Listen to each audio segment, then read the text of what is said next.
Hello everyone, আমি এই মুহূর্তে আছি মিরপুর চিড়িয়াখানায়। এখানে অনেকগুলো হরিণের পাল দেখা যাচ্ছে, তো দেখতে বেশ সুন্দর লাগছে, তাই আপনাদের সঙ্গে এই মুহূর্তটি শেয়ার করছি। আপনারা কমেন্ট করে জানাতে পারেন এই সৌন্দর্য দেখে আপনাদের কেমন লাগছে।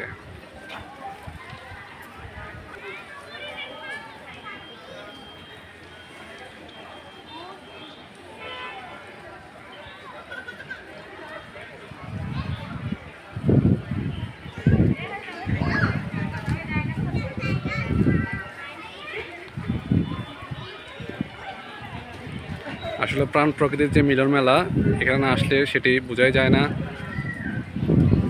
অনেক অবসর সময় এখানে আসেন, সময় কাটান, বাচ্চাদের নিয়ে আসেন, প্রাণ প্রকৃতির সঙ্গে পরিচয় করিয়ে দেন, যেটি আসলে একটি স্মৃতি হয়ে থাকে সারা জীবনে।